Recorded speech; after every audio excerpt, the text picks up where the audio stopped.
May I call on His Excellency Mr. Miles Armitage, the Ambassador of Australia.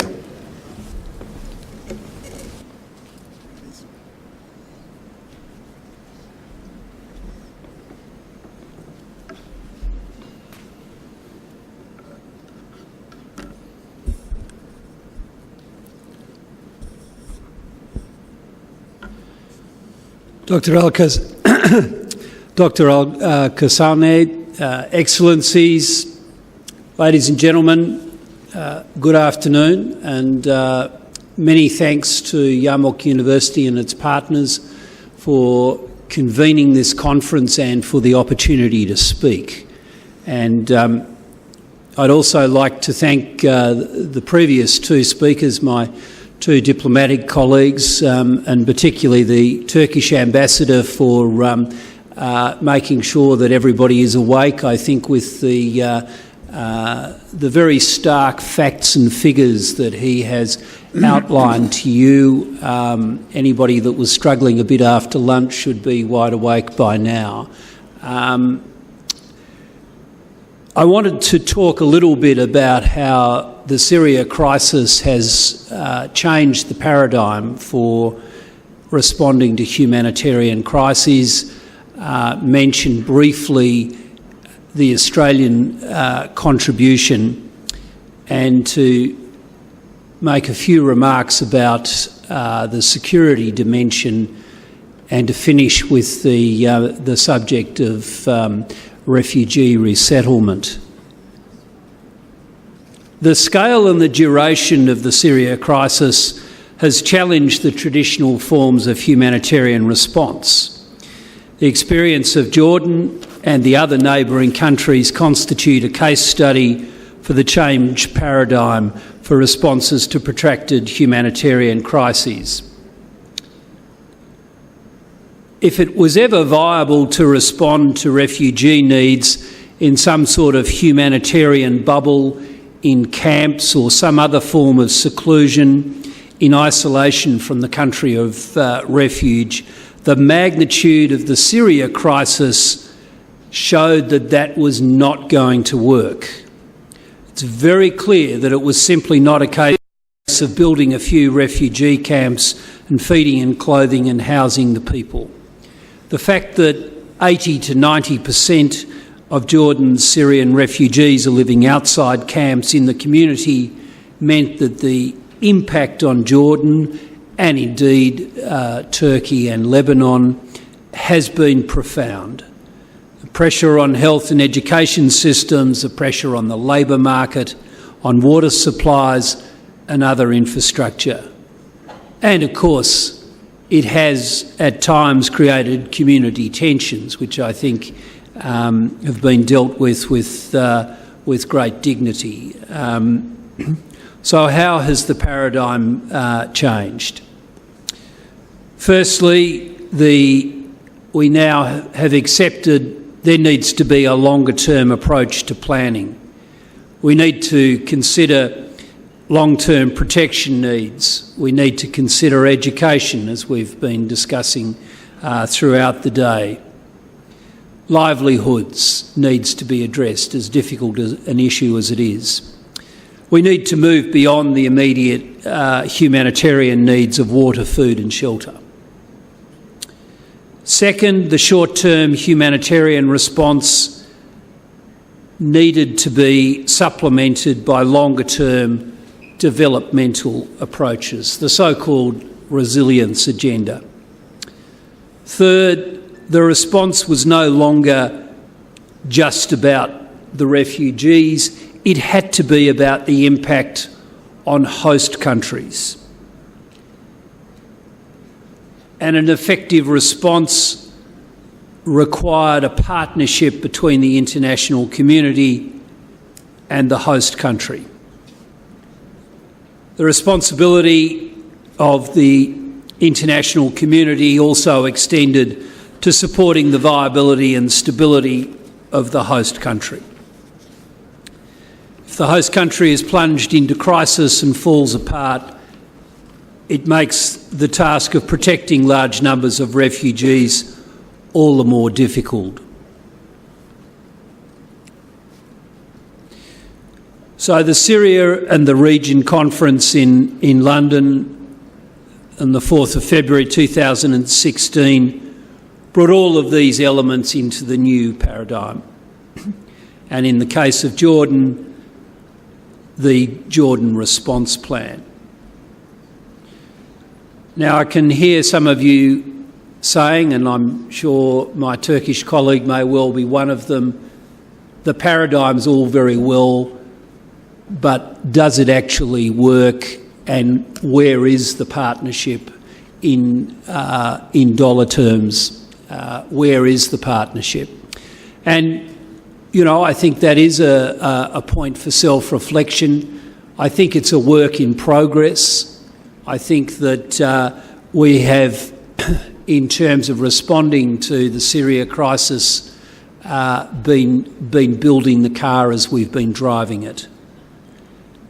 There are a number of issues that have come to light. One is that we now look at the vulnerability of the whole population, both of the host communities and the refugees. Our focus is no longer exclusively on determination of status of refugees. We've seen a number of innovations in the delivery of assistance. In Jordan, the use of iris scanning for registration, the use of iris scanning ATMs to deliver cash assistance, indeed the move towards cash assistance, which has proven so far to be a more effective way of giving refugees what they need, greater control over their spending, and the initial data certainly indicates that the choices are somewhat better than if they were provided in-kind contributions. Clearly, we need more and better data. Targeting interventions has become a lot more important. The numbers of people involved is massive, and some of them will, by definition, be more vulnerable than others. And of course, a key issue is transparency. I think we know that one of the difficult challenges in this crisis has been to reach agreement on key statistics, on numbers of refugees, on the amounts of assistance actually received from the international community.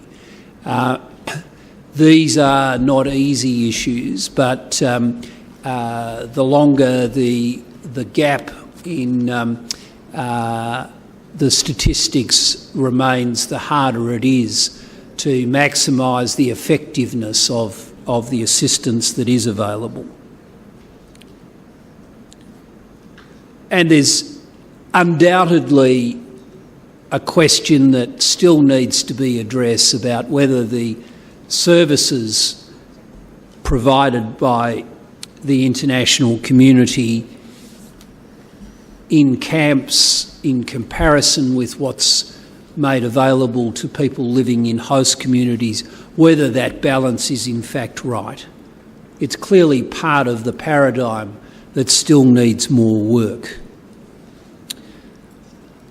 As for Australia, at the London conference last year, we embraced the new paradigm. After several years of essentially ad hoc contributions totalling $213 million, we announced a 220 million Australian dollar package, and that was 30% delivered to Syrians inside Syria through international organisations, 30% to refugees and displaced people outside Syria in the neighbouring countries, and 40% to address the priorities of the host governments, and we particularly identified education and livelihoods as priorities. And I'm pleased to say that that money is now being dispersed. We've very much embraced the principles of resilience, of a multi-year intervention to allow partners to be able to plan and to have some predictability, and in the case of the international organisations, unearmarked contributions. And in terms of transparency, the design document for our package is available on our website. I wanted to make a few remarks about security. Host countries have a right to protect their borders, but vulnerable people seeking refuge and protection also have rights. As a former Australian ambassador for counter-terrorism, I certainly believe that the threat of terrorists infiltrating refugee populations has to be taken very seriously. But refugees and displaced people should not be demonised and not be made synonymous with terrorists. On the question of refugee resettlement, the international community's role in resettling refugees to third countries is part of the response. It's not the solution, but it is part of it. Australia is indeed an immigration nation. More than a quarter of our people were born overseas. We invite 190,000 migrants each year to join our nation of 24 million. And our commitment to refugees is long-standing. Our humanitarian resettlement program dates back to 1947. Addressing irregular migration through secure borders has been essential in creating the confidence that our government can manage migration in a way that mitigates risks and focuses humanitarian assistance on those who need it most.